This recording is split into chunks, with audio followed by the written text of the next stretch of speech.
made a start on lifting it to get it into place, and as you can see, what I'm planning on doing is raising it up. I've got a beam across from one side to the other with a bit of padding underneath each side so not to damage the paint. And the idea is I'm lifting it up each side bit by bit with the trolley jack and wedging wood underneath it until this beam in the middle here is high enough that I can get the trolley jack underneath it to lift it up, because the back end of this is heavy. And the plan is I'm going to get one wishbone in place, and then after I've got, as the wishbones were the last bits to pop out, they'll be the first thing to go back in. And then I'm going to reconnect the steering rack here, and then we're going to get the actual subframe put back in, followed by these brackets that hold the radiator in. So what I'm going to do, I don't think there's any right or wrong way to do this. Obviously 2 people to do it, it might be easier, but I'm on my own doing it, and I think this way is a good way to do it. Lift it up bit by bit, the trolley jack underneath it, lift it up and go for it. So I'm going to just set the camera aside, let it film, and speed the footage up. So let's crack on.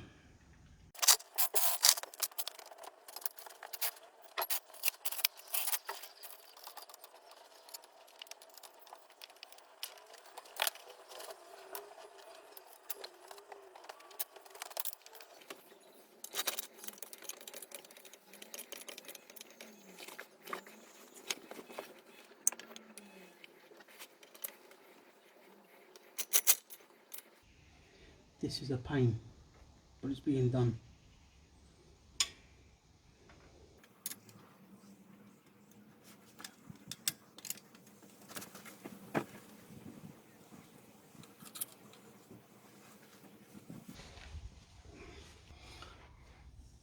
So that's give it enough, you can't see me. So that's give it enough room, enough height to get the trolley jack under. So the plan now is to manually lift what we can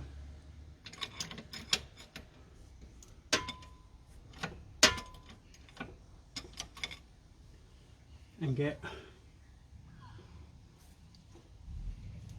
see, that'll give me the manoeuvre I need in controlling it from the front here. The plan is to get the wishbone bolts in, and then I'm going to get the steering rack in and done up. So let's just crack on and continue showing you what I can.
Sorry I had to move the camera there.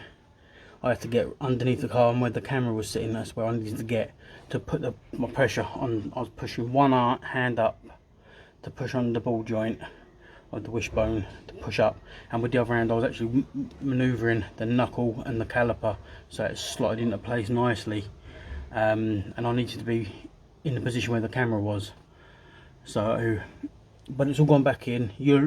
When you do this yourself, you will see, you know, a ramp lift. Then this can be done easier with 2 people. I'm doing it on the floor. It's more harder to put it back in, I've noticed, because of the new bushes I've put in. So everything's a bit more firmer. And then we'll crack on with the actual main bolts of the subframe. So let's crack on. I'll show you what I mean.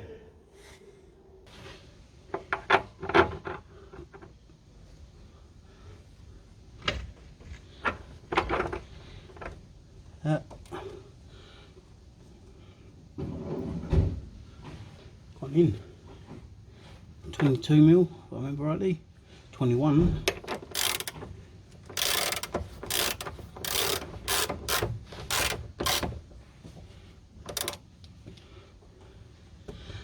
That's taken some of the weight now. So what I'm going to do is I'm going to jack it up a bit more at the back, try and get the subframe a bit more level, like straight, get them bolts done up at the back, not fully, because I still need to do the steering rack, but I thought if I get these bolts up, then I could do that last. You only need the subframe down enough to get your hand up there to undo the bolt, or do it up in this case. So I'm going to get these bolts back in. Doing it this way, sometimes you wish you had a lift for the car so you can stand up and do it. Doing it on your back like this ain't much fun. I can feel the difference already trying to move the things around with the firmness of the new poly bushes. I don't know how much more I can actually show you, other than when I top the steering fluid up and reconnect everything back up. But I'm going to keep going. I'm going to keep the camera rolling and get as much as I can to show you. Those shots, like going in, having a quick cup of tea and a break, come out here, lift that up, and bump, the back end's gone in. I'm going to try and get the front end now as well, see if I can get that done. So I'm sure you guys know of a better way of doing this, and if you do, please let me know in the comments. But it's not been easy. Just so you can see what I've done at the front, I've wedged it up with a bit of wood like this, so it can take the weight a bit on the front. And I'm going to try and, now I've got a couple of bolts in the back, only slightly, I'm going to try and do them up a bit more. And then what I'm going to try and do is I'm going to try and get the bolts in at the front. And just see if I can get an angle and show you.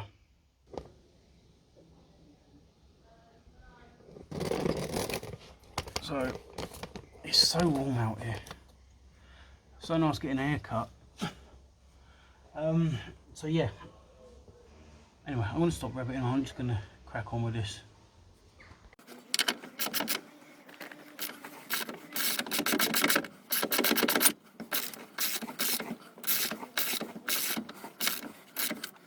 So I'm going to leave it about there, so I can get some room up top.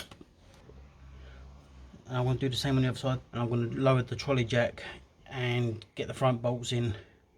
And then at least then I know I can get the trolley jack out of the way, and I can work on it away, and that we're getting somewhere finally.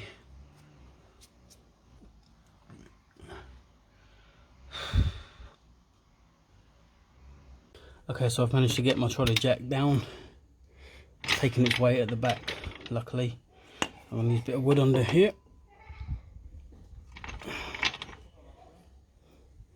Bit of a cloth, just to help pad it a little bit, so you don't damage paintwork.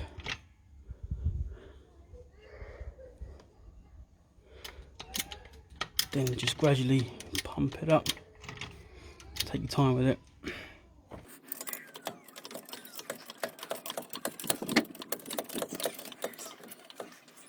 That's as high as it's going to go, so I'm going to have to lower this down again. Look, we're so close. See? But the trolley jack's maxed out. So I'm going to have to get another bit of wood, maybe put it underneath so the wheels are on a bit of wood to lift it up. So I'm going to have to bring it down again. And as before, just going to lift it up gently, being extremely careful. The weight taken.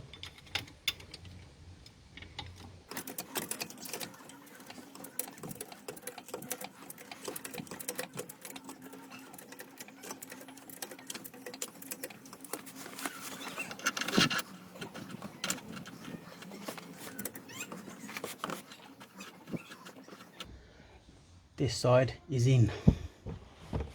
It's biting, so we're going to get the extension bar on a 1/2 inch and we're going to slowly do it up.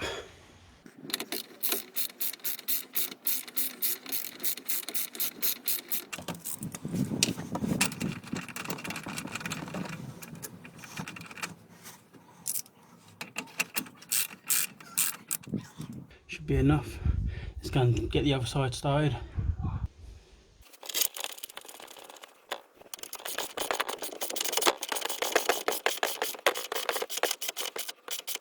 I'm not going to do them up fully because I still yet, like I say, need to align it with some alignment pins. So I'm going to get back over the passenger side now, nip that up so it's the same height as this, and then reconnect a few other bits. I'm back under the car again and it's time to do the steering rack. To put the hoses back in and reconnect them. This is the fiddliest bit because trying to get a camera in position to capture this is a pain in the backside, but I'm going to attempt to do it. So I'll show you what I'm doing. Look at all the dust on here, look. It's a good clean up. Right, that's where I'm connecting to. Just there.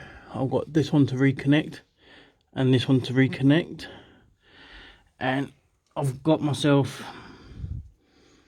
my T40 on a 3/8, and here's the bolt that come out of it in the first place. So I don't know how easy this is going to be to try and do with one hand, but it may be the fact that I'll just do it and then bring it back in when it's done. Now I'm going to need to, but the idea is push this into there. Hold on. I might be able to.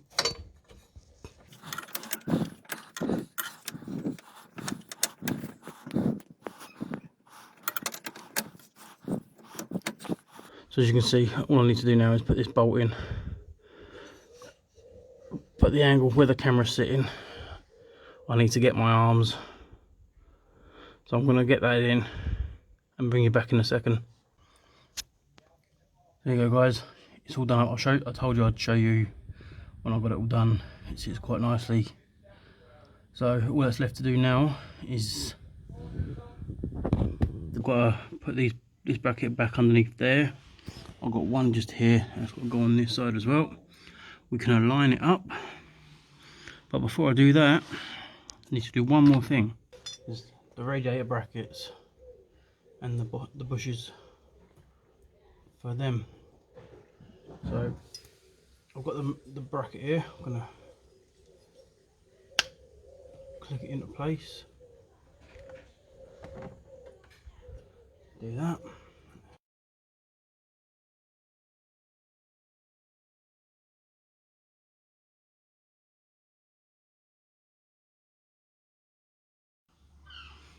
Passenger side, same thing.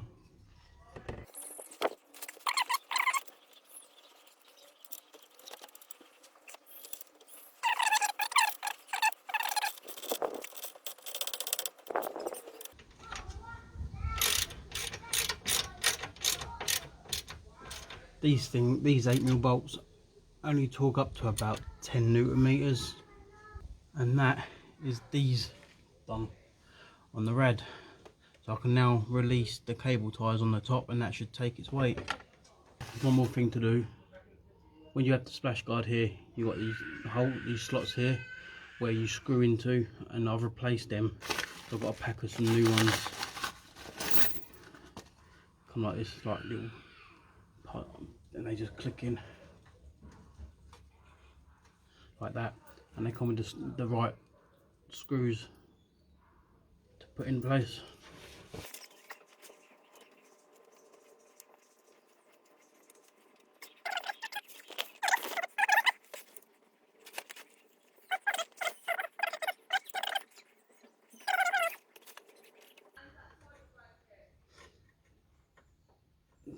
as I've mentioned in all my videos, there is links to everything I use, so you can always buy the same stuff as I use. So they're in.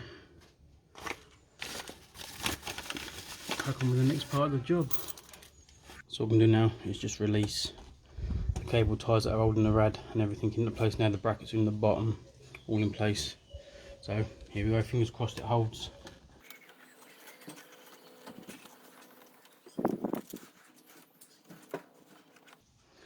One side's holding. Passenger side now.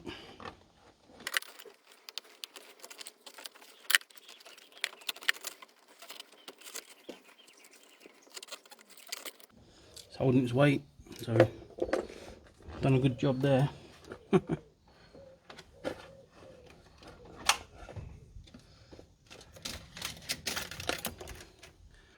So the next part of the install is the gearbox mount. That's the bracket, and there's the mount. Now, while I was installing this, I did encounter a problem. The smaller side of the poly bushes was a bit too wide to actually get inside here, like to slot it in here. So what I've had to do is, a member of the family's got a machine where you can skim millimeters at a time. So what he's done is he's just taken literally a couple of mil off of this side here to help it sit into place. So it's still quite firm because you don't want it too loose, but with a rubber mallet I can whack that into place. So I'm going to get back under the car and let's get this part installed. This spot here is where the bracket sits.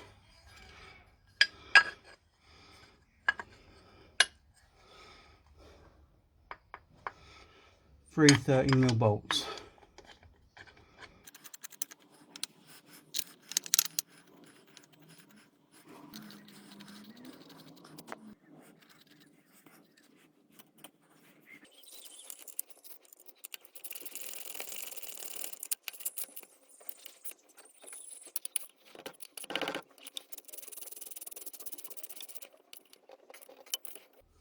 Now what I'm going to do is just wedge the mount up.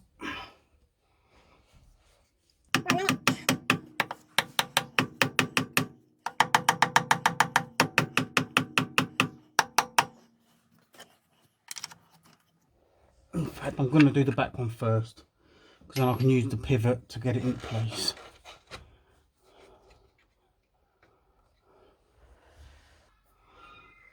These are 15mm bolts.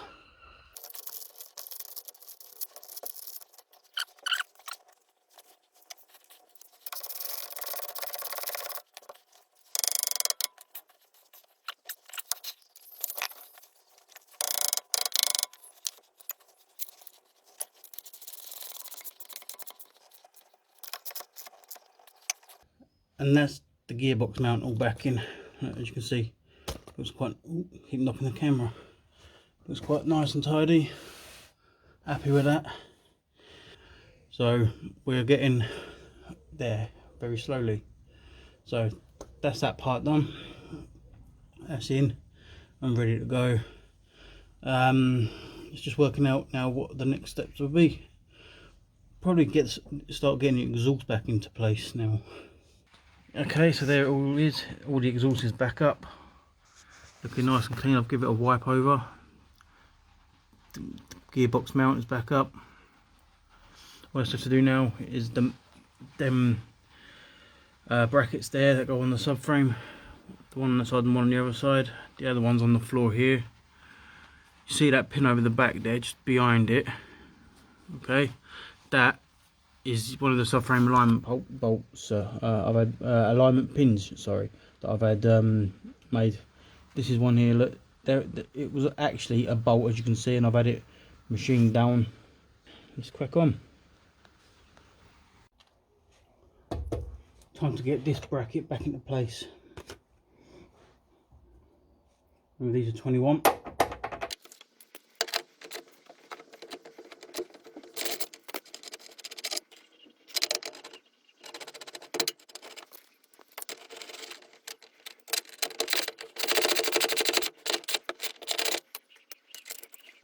These back ones are 10mm. This one's broken inside, so I've got to work a way of getting that out, but that's make for another video.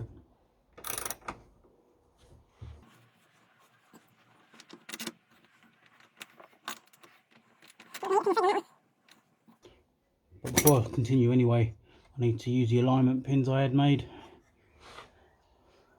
So this is the pin, like I say, this is the pin I had made.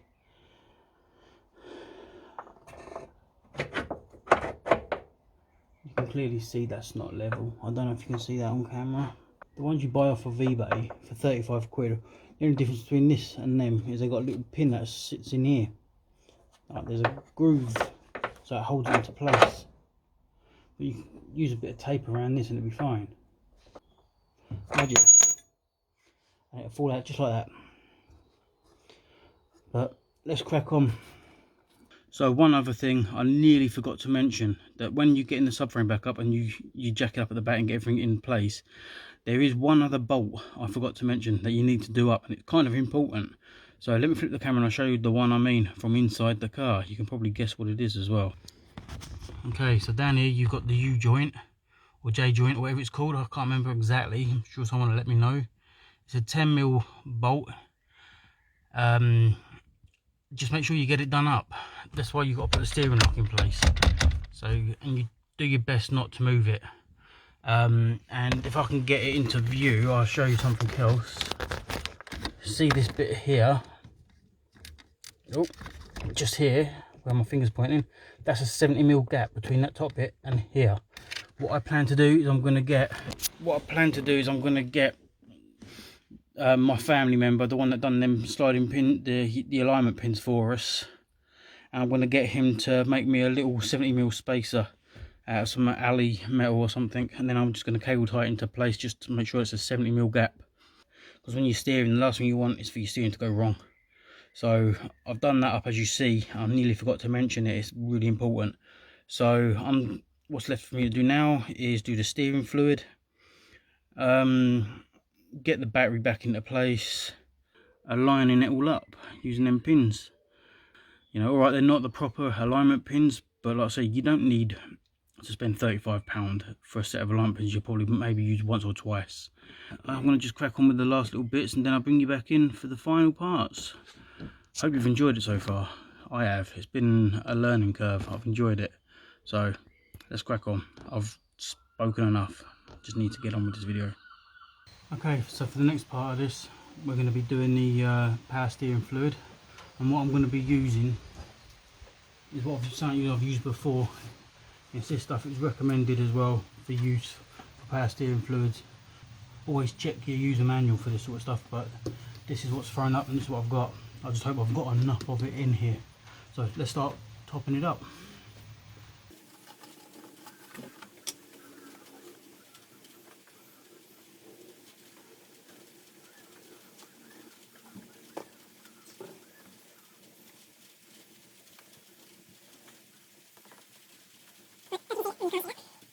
But it's filled right up now. We're above the max, it's right up to the top of the cap here. What I'm going to do is I'm just going to remove this.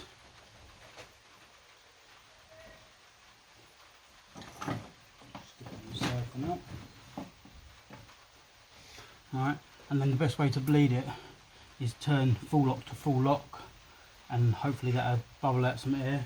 So I'm going to put some rag around it, just in case you get any bubbles come back and spit everywhere. We don't want it spilling everywhere now, do we? After all this work. And I'm not going to start the engine, I'm just going to go full lock to full lock, and hopefully that'll reduce it and lower it down, and eventually I will start it to get it going around the power steering pump and everything like that. So let's just see what happens. So I'm just going to do a manual, no engine on, left to right, full lock.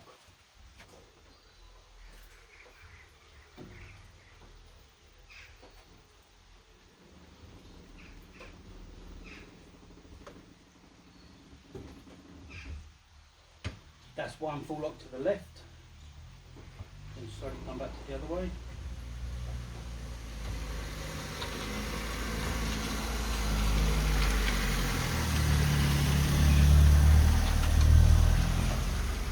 that's full lock to the right. Then go back to the centre. And that has dropped quite a bit. So I'm going to top it up again.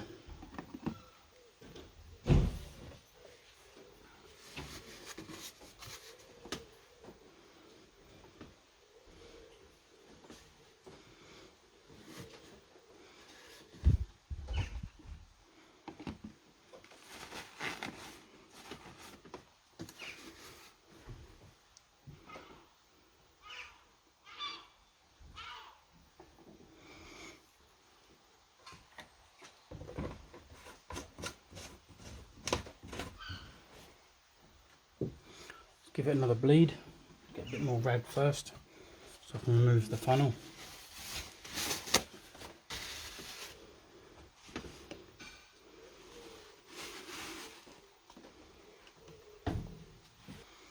Do another lock to lock and see what happens.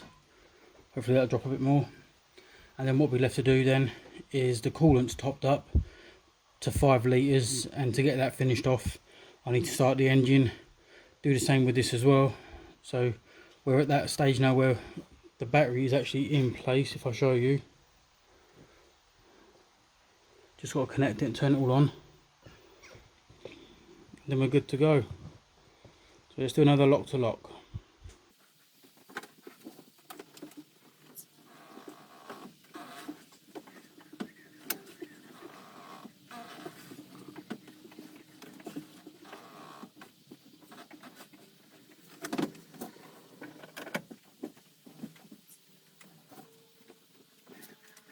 Okay, so that's had a couple of pumps. It has actually dropped again, quite a bit that time.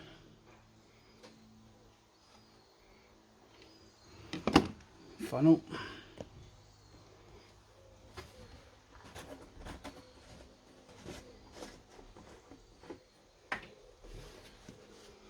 Just a drop more.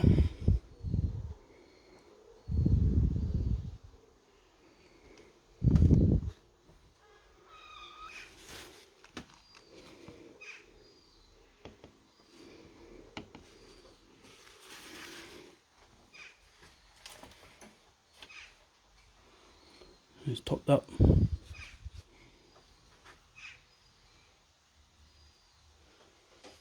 Check for leaks. That's what I'm going to do now.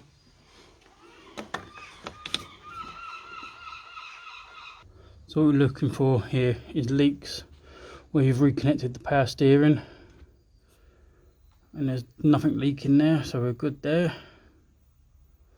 There's no obvious signs of anything leaking underneath. Just needs a bit of a wipe down. The dust on it is still on the subframe. Look. There's no obvious signs of any leaks apart from that one there, which is another job. That's the drive shaft oil seal, which is on the list to do next. So I'm at that point now where the coolant's in as much as I can get in without starting it. The steering rack's got all its fluids in as much as I can do before I start it. So what I'm going to do now is I'm going to go around, check all the bolts one more final time, and then I'm going to connect the battery and start it up for the first time. It probably was been about 6 months, so it may be worth doing an oil change as well. So it's been sat for a while, so let's crack on. Let's fingers crossed. Well, here we go guys, it's D-Day. I'm really nervous. Or is that just me? Does anyone else ever get nervous when working on a car like this, like, you know, for this amount of time with something you've never done before? Alright, so it's time to connect that battery and see what happens. So before I do that, give us a like, give us a thumbs up, and I'm going to go and connect that battery and let you watch.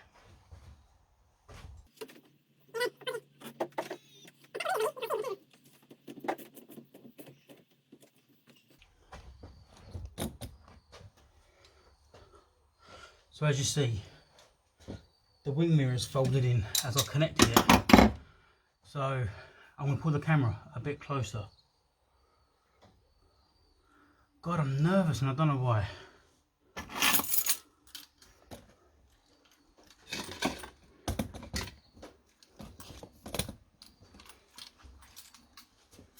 Alright, it's still off the ground on axle stands. It's on axle stands.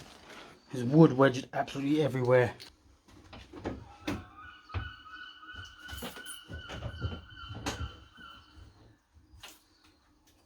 Handbrake is on.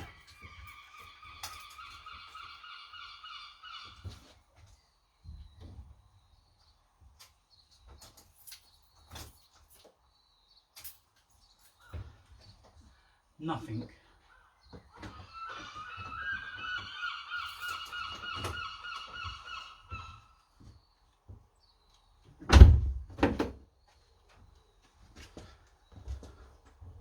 Bit confused. I'm going to just double check everything.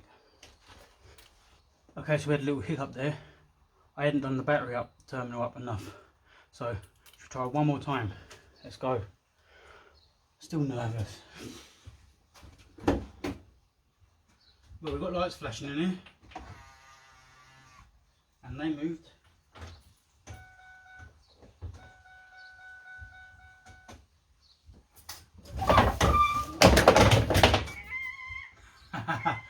We'll leave that in for the outtake. Let's move it.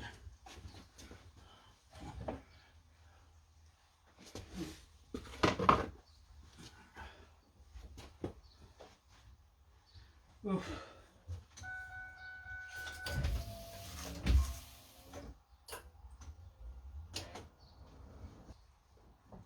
Well, we've got full complete power in here. So, is that, make sure it's out of gear.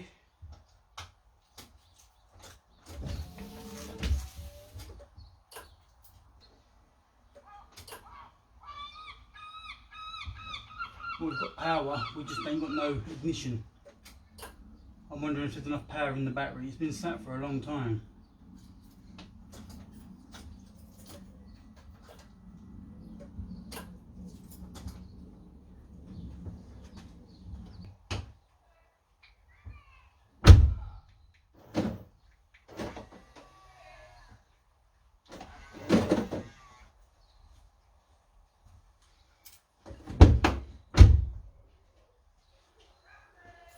Right, I've got a feeling the battery needs a little bit of a charge overnight.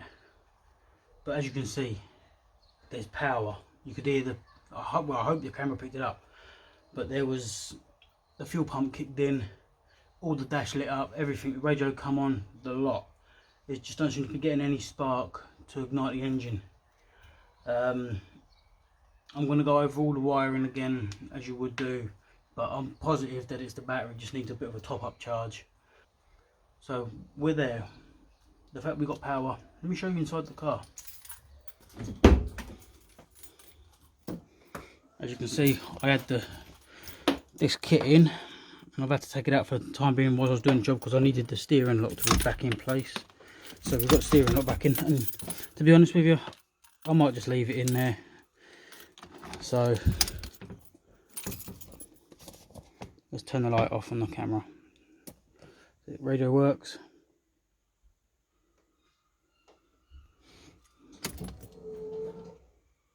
You can do the fuel pump and everything light up then. And everything's lit up nicely. Headlights all work. But when you've got to start, nothing.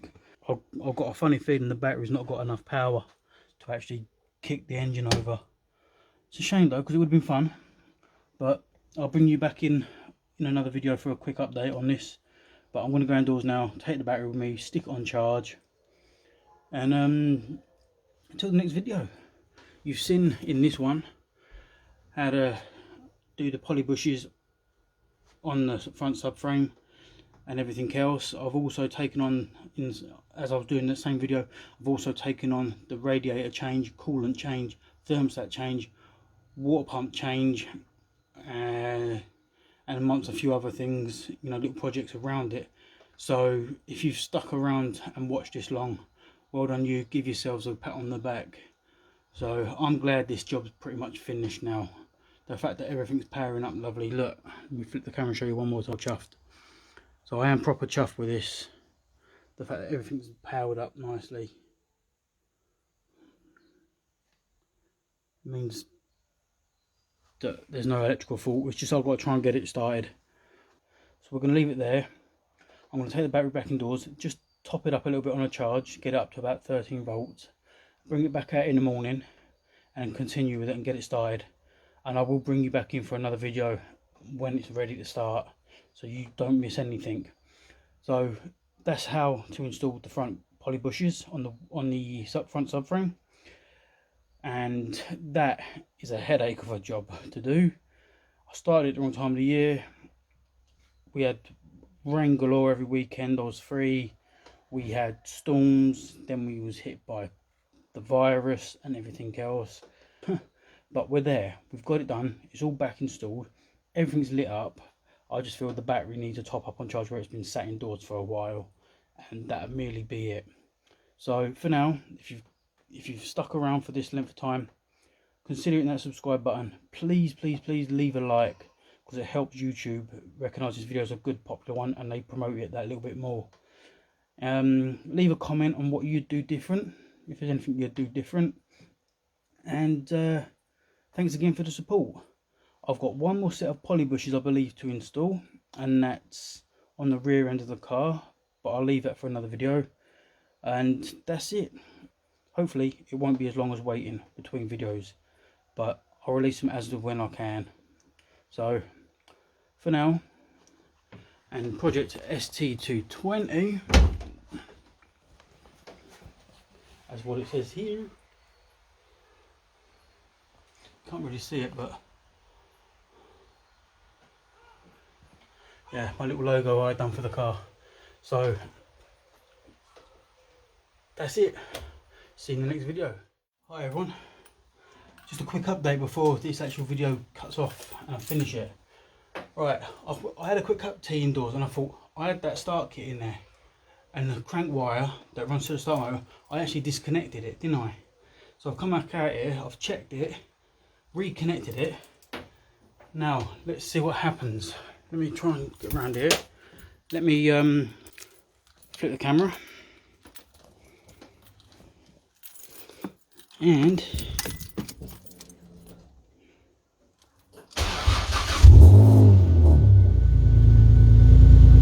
how baby. Oh hell yeah, listen to that, it's running. We got a bit of smoke, but that's expected.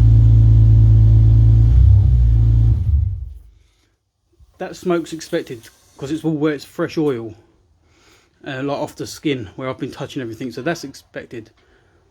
I've let it run there for 3 seconds. God, it stinks, but it runs. It is burning, I can smell it. Cool. Alright, so what we need to do now is check all your fluids.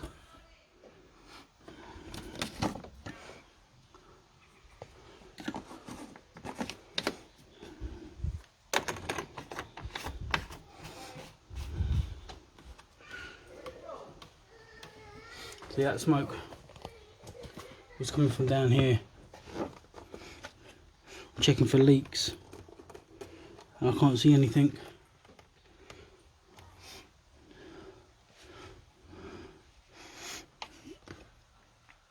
See, the smoke was coming from, oh, that's red hot there. So this is where all this is new. That's probably what was smoking. Oh, well chuffed, it lives. So make sure everything's in place there. It's going to come off and be painted. I'm going to start it one more time.